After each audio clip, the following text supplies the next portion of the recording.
Hello student, welcome to online physics classes of Symbiosia School. Today we will study about mechanical properties of fluids. The topics we cover in this video are fluids pressure and density, Pascal laws, variation of pressure with depth, hydraulic machine, hydraulic brakes, its principle and construction. Fluids क्या होते हैं? Fluids is a substance which can flow means fluids ऐसे substance हैं जो कि flow कर सकते हैं। तो हम कह सकते हैं कि fluids are the substance which have ability to flow, जिनके पास फ्लो करने की एबिलिटी होती है। अब फ्लूइड्स में जनरली हम लोगों के दिमाग में एक ही बात आती है कि फ्लूइड्स मतलब लिक्विड, बट ऐसा नहीं होता है। फ्लो करने की कैपेसिटी एयर के पास और गैसेस के पास भी होती है। तो फ्लूइड्स में आपके लिक्विड्स और आपकी गैसेस दोनों ही इंक्लूड्स होते हैं। Unlike a solid, a fluid has no definite shape of its own. Solids की तरह fluids के पास कोई भी अपनी definite shape और shape नहीं होती है। ये उसी कंटेनर की शेप को ऑक्यूपाई कर लेते हैं जिस कंटेनर में ये फिल किए जाते हैं। सॉलिड्स का डेफिनेट शेप होता है, उसका फिक्स वॉल्यूम होता है। उसके अलावा जो लिक्विड्स होते हैं वो लिक्विड्स में डेफिनेट शेप नहीं होता, बट उनका एक फिक्स्ड वॉल्यूम होता है। और जबकि गैसेस में ना ही उसका डेफिनेट शेप साइज होता है और ना ही उसका वॉल्यूम होता है फिक्स्ड। तो गैसेस जिस कंटेनर में फिल की जाती हैं वो उसी कंटेनर के वॉल्यूम को और उसी कंटेनर के शेप और साइज को ऑक्यूपाई कर लेती हैं। लिक्विड्स में अपना वॉल्यूम होता है बट उसमें शेप और साइज नहीं होता है। वो जिस कंटेनर में रखी जाती हैं उसी कंटेनर का शेप और साइज को ऑक्यूपाई कर लेती हैं, बट उनका अपना एक फिक्स वॉल्यूम होता है। बट गैसेस के पास ना तो फिक्स वॉल्यूम होता है और ना ही उसके पास अपना एक डेफिनेट शेप और साइज होता है। और सॉलिड्स के पास ये दोनों प्रॉपर्टीज होती हैं, उनके पास डेफिनेट शेप और साइज भी होता है और उनका वॉल्यूम भी फिक्स होता है। Solids and liquids have lower compressibility as compare to gases. Solids और लिक्विड्स की जो कंप्रेसिबिलिटी होती है, यानी कि उनको जो कंप्रेस करने की जो एबिलिटी होती है, उनको जो दबाने की क्षमता होती है, वो कम होती है गैसेस के कंपैरिजन में। गैसेस को हम ज़्यादा कंप्रेस कर सकते हैं, सॉलिड्स और लिक्विड को हम उतना कंप्रेस नहीं कर सकते हैं। तो इस बेसिस पर हम कह सकते हैं कि लिक्विड्स वो सब्सटेंस होते हैं जो कि फ्लो कर सकते हैं, जैसे गैसेस और लिक्विड्स। नेक्स्ट है प्रेशर। प्रेशर क्या होता है? जो भी हम फोर्स अप्लाई करते हैं किसी बॉडी पर, तो जनरली हम जो फोर्स अप्लाई करते हैं, सपोज करिए कि ये आपका एक ब्लॉक है और इस ब्लॉक के इस पूरे एरिया को मैं ए से रिप्रेजेंट करूं और यहाँ पर जो फोर्स लग रहा है वो एफ फोर्स लग रहा है। तो इस पूरे एरिया पर फोर्स कितना अप्लाई हो रहा है? एफ। अब अगर मैं इसके पर यूनिट एरिया की बात करूं, यानी कि मैंने यहाँ पर सिर्फ इसके एक यूनिट एरिया पर फोर्स को कैलकुलेट किया, तो यूनिट एरिया पर जो फोर्स होगा वो हो जाएगा प्रेशर। सो प्रेशर क्या होता है? Pressure is a force exerted on per unit area of the surface. कोई भी फोर्स जो कि पर यूनिट एरिया पर वर्क कर रहा है, काम कर रहा है, हम उसी को कहते हैं प्रेशर। ठीक है, तो अब यहाँ पर लिक्विड्स की बात होती है, तो हम प्रेशर यहाँ लिक्विड्स के लिए किस तरीके से कहेंगे? The force exerted by a liquid per unit area of the surface which is contact with the liquid is called pressure। यानी कि जो भी लिक्विड किसी सरफेस के कांटेक्ट में है, तो वो उस सरफेस पर जो पर यूनिट एरिया पर फोर्स अप्लाई करता है वही क्या होता है? वही होता है प्रेशर। और प्रेशर का यूनिट, क्योंकि एफ का यूनिट क्या होता है? न्यूटन, और ए का unit metre square, so pressure का यूनिट आ जाएगा आपका न्यूटन पर मीटर स्क्वायर, और इसको हम बोलते हैं पास्कल। एटमॉस्फेयर के प्रेशर को हम बोलते हैं एटमॉस्फेरिक प्रेशर। ठीक है, और भी इसके अलग अलग यूनिट्स होते हैं, जैसे बार है, टॉर है। टॉर का नाम आपका टॉरसेली के नाम पर है, तो टॉर भी एक प्रेशर का ही यूनिट है। 1 एटमॉस्फेरिक प्रेशर इक्वल्स टू होता है 1.013 इंटू 10⁵ पास्कल। और प्रेशर एक स्केलर क्वांटिटी है, ये एक वेक्टर क्वांटिटी नहीं है। भले ही इसमें फोर्स इंक्लूड है जो कि वेक्टर है, बट प्रेशर जो है वो एक स्केलर क्वांटिटी है, ये एक वेक्टर क्वांटिटी नहीं है। अब आती है बात इसकी डायमेंशन की, तो डायमेंशन इसका होगा, क्योंकि P इक्वल्स टू है F/A, तो F का dimension kilogram, F equals to क्या होता है? F इक्वल्स टू होता है ME। सो M यानी कि capital M ALT-2 upon area L2। तो यहाँ से ये L2 से ये L कैंसिल, तो इसका प्रेशर का जो डायमेंशन है वो आ जाएगा M L-1, एक सिंगल L जब ऊपर जाएगा तो ये हो जाएगा -1 ml-1 T-2। ये इसका डायमेंशन होगा प्रेशर का। ठीक है, नेक्स्ट है डेंसिटी। डेंसिटी क्या होता है? The density is defined as mass per unit volume, यानी कि पर यूनिट वॉल्यूम में कोई भी लिक्विड भरा हुआ है तो उस लिक्विड का मास जो होगा वही उसकी डेंसिटी होगी। सपोज करिए कि ये यहाँ पर एक टंकी है जिसकी की लंबाई 1 मीटर, चौड़ाई 1 मीटर और ऊंचाई भी उसकी 1 मीटर है, तो उसका वॉल्यूम कितना हो जाएगा? 1 मीटर क्यूब। अब इस टंकी में अगर हम पानी भर दें तो उस पानी का जो भी मास होगा वो डेंसिटी हो जाएगी। तो अगर मैंने इसमें पानी भर दिया है, मान लीजिए कि इसमें पानी 100 किलोग्राम पानी आता है, तो 100 किलोग्राम पानी कितने वॉल्यूम पर आ रहा है? 100 किलोग्राम पानी आ रहा है 1 मीटर क्यूब पर, तो ये क्या हो जाएगा? ये डेंसिटी हो जाएगी। तो डेंसिटी इसकी कितनी हो गई? डेंसिटी हो गई 100 किलोग्राम पर मीटर क्यूब। सो पर यूनिट वॉल्यूम पर जो भी मास होगा लिक्विड का, क्योंकि हम यहाँ पर लिक्विड की बात कर रहे हैं, तो लिक्विड का या फ्लूइड्स का जो भी मास होगा वो उसकी डेंसिटी होगी। और डेंसिटी को हम रो से डिनोट करते हैं और उसका सिंबल कुछ इस टाइप से होता है। ठीक है, सो इसका यूनिट हो जाएगा kilogram per metre cube. Density of water होता है एट 4 डिग्री टेम्परेचर पर। 4 डिग्री टेम्परेचर पर डेंसिटी ऑफ वाटर है 10⁻³ किलोग्राम पर मीटर क्यूब, यानी कि 1000 किलोग्राम पर मीटर क्यूब। इसका मतलब है कि 1 मीटर लंबी, 1 मीटर चौड़ी और 1 मीटर हाइट की अगर हम एक टंकी को अरेंज करें और उसमें 4 डिग्री सेंटीग्रेड टेम्परेचर पर पानी को भरें तो उसमें लगभग 1000 किलोग्राम पानी आ जाएगा, यानी कि उसकी डेंसिटी कितनी हो जाएगी? 1000 kilogram. The relative density of a substance is the ratio of its density to the density of water at 4 degree centigrade. किसी भी सब्सटेंस की जो रिलेटिव डेंसिटी होती है वो एक तरीके से उसकी डेंसिटी, उस सब्सटेंस की डेंसिटी और वाटर की डेंसिटी, इन दोनों का कंपैरिजन है, या इन दोनों का हम कह सकते हैं कि इन दोनों का रेशियो है, तो उसको हम कहते हैं द रिलेटिव डेंसिटी। नेक्स्ट है पास्कल लॉ। पास्कल लॉ क्या होता है? पास्कल लॉ स्टेट्स करता है, ये कहता है that in an enclosed fluid if an increased pressure is produced in any part of the fluid, then this change of pressure is transmitted undiminished to all the other parts of the fluids। सीधे और शब्दों में हम ये कहें कि अगर किसी कंटेनर में हमने फ्लूइड भरा है, यानी कि कोई अगर लिक्विड भरा है या कोई हमने गैसेस भरी है, तो वो लिक्विड या फिर वो गैस उस कंटेनर की वॉल पर हर जगह पर सेम फोर्स या सेम प्रेशर अप्लाई करती है। जैसे कि यहाँ पर आपको इस डायग्राम में दिख रहा है कि यहाँ एक कंटेनर है और इस कंटेनर में हमने एक ट्रायंगल को एज्यूम किया हुआ है, या आप सपोज कर लीजिए कि इसमें एक ट्रायंगुलर शेप की कोई बॉडी है, तो ये जो लिक्विड है वो इस ट्रायंगुलर शेप की बॉडी पर फोर्स क्रिएट करेगा। अब सपोज कर लिया कि हमने ये BC पर F1 फोर्स क्रिएट कर रहा है, DF पर F2 फोर्स क्रिएट कर रहा है और AB पर F3 फोर्स क्रिएट कर रहा है, और तीनों का ही एरिया है वो है A1, A2, A3। तो हम तीनों साइड्स पर प्रेशर निकाल सकते हैं। तो प्रेशर कितना हो गया? F1/A1, ये आपका प्रेशर हो गया AB साइड पर। F2/A2, ये आपका हो गया प्रेशर, F1/A1, ये आपका प्रेशर हो गया BC साइड पर। F2/A2, ये प्रेशर है आपका DF साइड पर, एंड F3/A3, ये आपका AB पर है।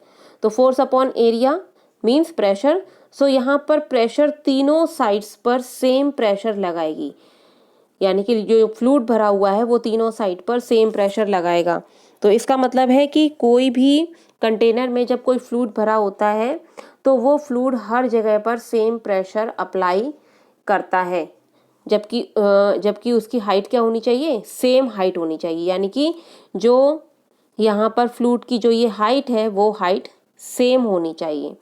जैसे अगर मेरे पास ये एक कंटेनर है और इस कंटेनर में मैंने पानी भर दिया, तो इस कंटेनर में जो भी लिक्विड है, सपोज अगर वो वाटर है, तो वो वाटर वर्टिकल डायरेक्शन में उतना ही प्रेशर क्रिएट करेगा जितना कि वो इस डायरेक्शन में प्रेशर क्रिएट कर रहा है, या फिर वो इस डायरेक्शन में प्रेशर क्रिएट कर रहा है। तो प्रेशर जो होता है वो क्या रहता है, सेम रहता है।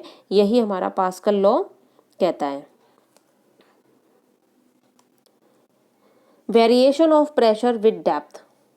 अब यहाँ पर प्रेशर में डेप्थ के अकॉर्डिंग वेरिएशन देखने को मिलता है। डेप्थ मीन्स जैसे जैसे हम जितनी जितनी मान सपोज करिए कि जैसे कि कोई भी पर्सन है और वो पर्सन एक रिवर में है, तो वो जब रिवर में स्विम कर रहा है तो उस पर जो लिक्विड रिवर में है, वाटर, यानी कि रिवर में जब वाटर है तो वो वाटर उस पर फोर्स अप्लाई करेगा, यानी कि उस पर प्रेशर अप्लाई करेगा।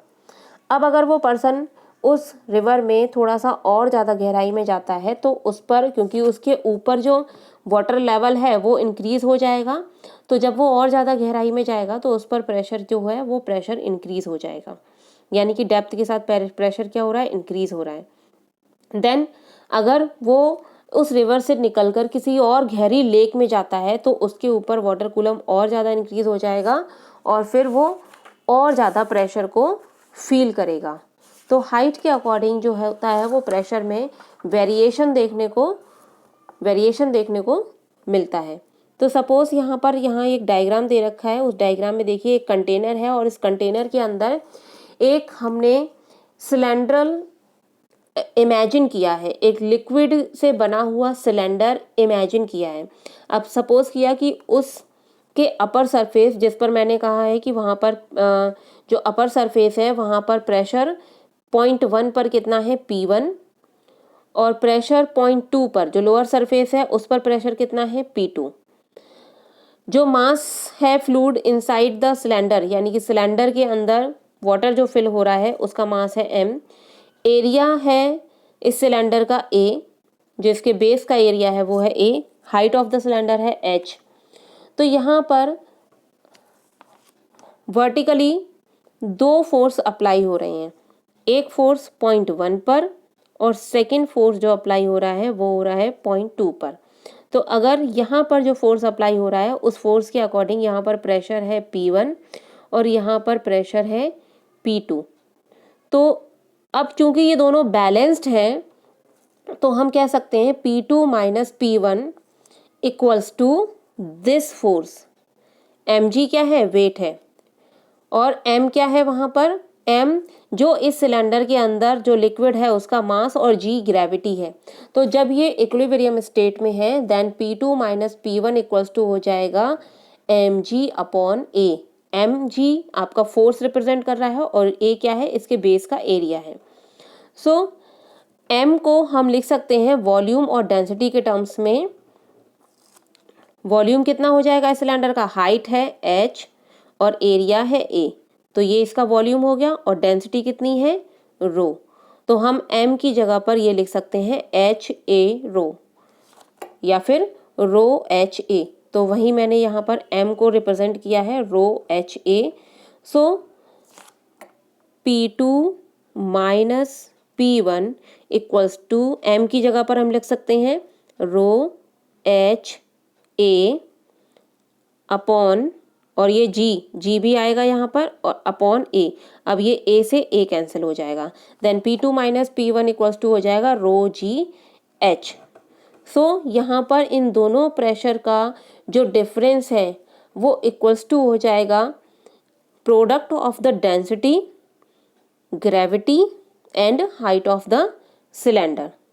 सो when 0.1 is open to the atmosphere. अब यहाँ पर एज्यूम किया गया है कि अगर 0.1 जो है वो इस सरफेस पर है, यानी कि 0.1 यहाँ पर सिलेंडर जो है वो इसके सरफेस के साथ अटैच्ड है, मीन्स इसके ऊपर कोई भी वाटर नहीं है, इसके ऊपर फिर क्या आ जाएगा, एटमॉस्फेरिक प्रेशर आ जाएगा। तो 0.1 पर क्या काम करेगा, एटमॉस्फेरिक प्रेशर PA, और P2 को हमने एब्सोल्यूट प्रेशर मान लिया है क्योंकि अब इन दोनों का रिलेशन हो जाएगा। सो यहाँ पर हम इसको अगर रिप्लेस कर दें तो ये हो जाएगा फॉर्मूला, ये जो इक्वेशन आ जाएगी वो आ जाएगी हमारी P = PA + ρGH। सो यहाँ पर ये जो इक्वेशन आ जाएगी इसको हम बोलते हैं गेज प्रेशर। सो P - PA = ρGH। इसका मतलब है कि जैसे जैसे हमारी हाइट इंक्रीज होगी वैसे वैसे हमारा जो है प्रेशर वो इंक्रीज होता चला जाता है। तो लिक्विड हमारा भरा हुआ है उसकी हाइट पर डिपेंड करेगा कि प्रेशर किसी भी बॉडी पर कितना अप्लाई होगा।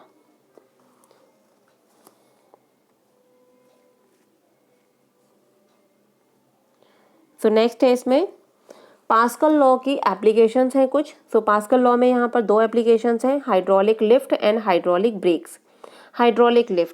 हाइड्रोलिक लिफ्ट जनरली कार वगैरह को लिफ्ट करने के काम आती है। तो ये इस तरीके से इसमें सिस्टम होता है, एक प्रेशर ट्रांसमिशन का सिस्टम होता है। तो प्रेशर ट्रांसमिशन के सिस्टम में यहाँ पर आप डायग्राम में देखिए कि यहाँ पर एक जो आपको ये बॉडी दे रखी है, लिसन, ये जो आपको बॉडी दे रखी है तो यहाँ पर इसके अंदर वाटर फिल है और यहाँ पर जो ये पिस्टन लगा हुआ है इसका एरिया कम है इस पिस्टन के एरिया से, यानी कि A2 is greater than A1। A2 का एरिया ज़्यादा है, A1 का एरिया कम है। अब यहाँ पर हम फोर्स अप्लाई करते हैं इस एरिया पर, तो यहाँ जो प्रेशर होगा वो प्रेशर ट्रांसमिट हो जाएगा इस डायरेक्शन में, और जब ये प्रेशर इस डायरेक्शन में ट्रांसमिट हो जाएगा तो ये प्रेशर फोर्स क्रिएट करेगा इस A2 एरिया पर, जिसकी वजह से ये जो पिस्टन है वो ऊपर की तरफ उठ जाएगा। तो और हमारा जो भी वेट इसके ऊपर रखा है वो ऊपर की तरफ उठ जाएगा। तो इसको हम कहते हैं हाइड्रोलिक लिफ्ट। हाइड्रोलिक लिफ्ट मतलब एक ऐसी लिफ्ट जो कि वाटर से जिसको हम वाटर से किसी भी चीज़ को लिफ्ट कर सकते हैं, या जिसका कि कॉन्सेप्ट क्या है, कॉन्सेप्ट है जिसका प्रेशर ट्रांसमिशन। तो ये एक तरीके से क्या है, हाइड्रोलिक लिफ्ट है। अब यहाँ पर F2 जो फोर्स लगेगा उसकी वैल्यू हो जाएगी P × A2। सिंपली जैसे कि प्रेशर इक्वल्स टू क्या होता है, प्रेशर इक्वल्स टू होता है फोर्स अपॉन एरिया। तो फोर्स इक्वल्स टू क्या हो जाएगा, प्रेशर इंटू एरिया। सो F2 की वैल्यू यहाँ से आ जाएगी P × A2। अब P की वैल्यू, क्योंकि प्रेशर यहाँ पर सेम रहेगा तो जितना प्रेशर हमने यहाँ अप्लाई किया था उतना ही प्रेशर हमारा यहाँ लगेगा। तो P को हम यहाँ से लिख सकते हैं P = F1 अपॉन A1। सो यहाँ पर आप P की वैल्यू रख लीजिए F1 अपॉन A1 और इंटू A2। सो F2 = आ जाएगा F1 upon A1 into A2। ये नहीं आएगा, ठीक है। तो ये इस तरीके से जो होता है वो गैरेज वगैरह में ये यूज़ होते हैं कार को उठाने के लिए। बहुत कम जगह यूज़ होते हैं क्योंकि आजकल दूसरे सिस्टम होते हैं जिसमें पिस्टन वगैरह से उसको उठा लिया जाता है, बट ये कहीं कहीं पर यूज़ किया जाता है इस तरीके का सिस्टम। सो ये बेस्ड है आपका pascal law for transmission of fluid pressure के ट्रांसमिशन पर बेस्ड है hydraulic lift and hydraulic breaks. Next हम पढ़ रहे हैं हाइड्रोलिक ब्रेक्स। हाइड्रोलिक ब्रेक्स मतलब लिक्विड को यूज़ करके ब्रेक को अप्लाई करना। सो ये भी आपका ट्रांसमिशन ऑफ प्रेशर पर ही डिपेंड करता है। The pressure on a liquid is called hydraulic pressure. जो भी लिक्विड के थ्रू प्रेशर अप्लाई होगा उसको हम बोलते हैं हाइड्रोलिक प्रेशर। और इसको इन्वेंट किया था या फिर इसको डेवलप किया था 1918 में मैल्कॉल्म लॉकहीड ने हाइड्रोलिक ब्रेक सिस्टम बनाया था, उसी पर ये हमारा डिपेंड है। प्रिंसिपल वही है, hydraulic transmission of pressure. So hydraulic brakes में क्या होता है, hydraulic brakes work on the principle of Pascal laws which states that pressure at a point in a fluid is equal in all direction in space. Hydraulic brakes भी आपके pascal law पर depend करती हैं, जिसके according fluid जो होता है वो हर डायरेक्शन में सेम प्रेशर अप्लाई करता है.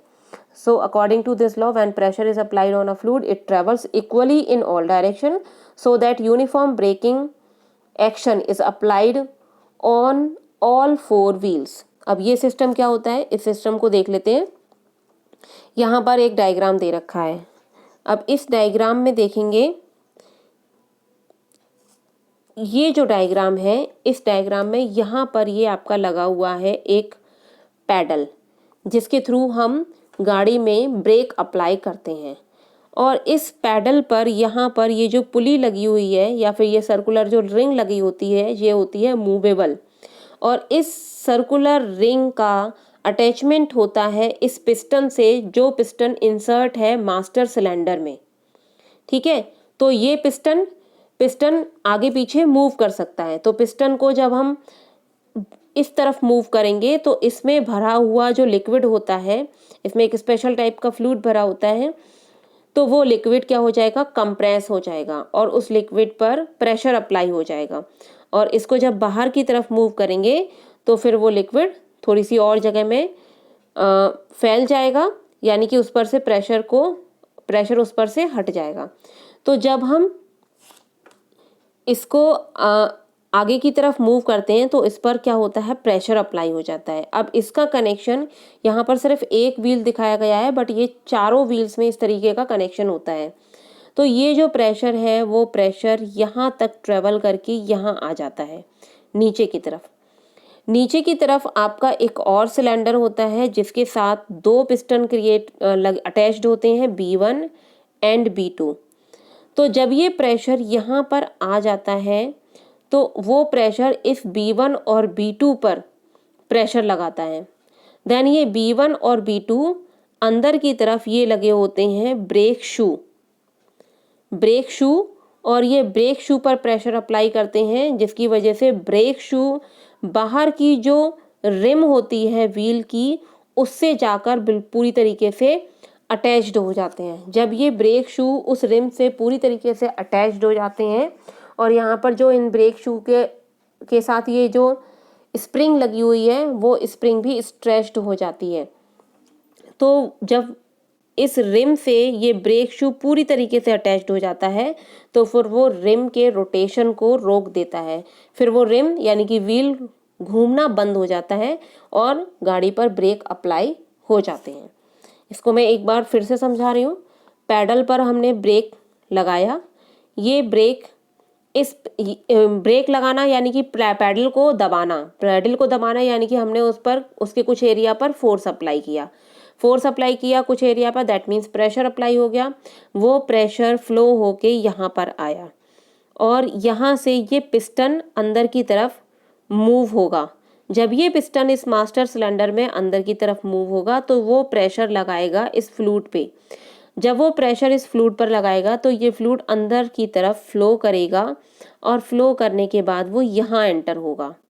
अब ये फ्लूइड इस सिलेंडर के अंदर एंटर हो जाएगा और इस सिलेंडर से B1 और B2 पर इक्वल प्रेशर अप्लाई करेगा ऑपोजिट डायरेक्शन में.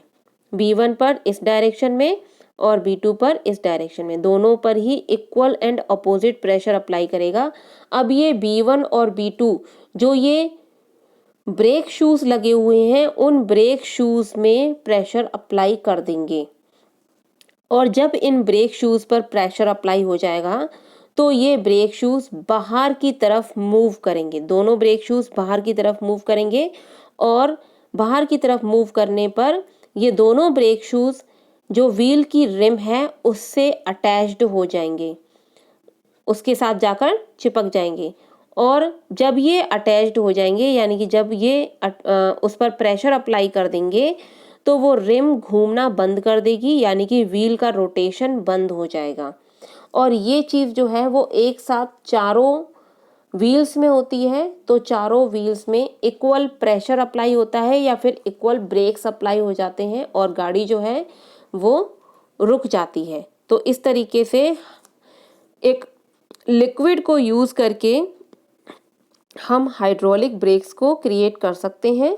ये उसका कंस्ट्रक्शन है और इसी के साथ आपका ये चैप्टर जो है वो फिनिश हो चुका है। Thank you.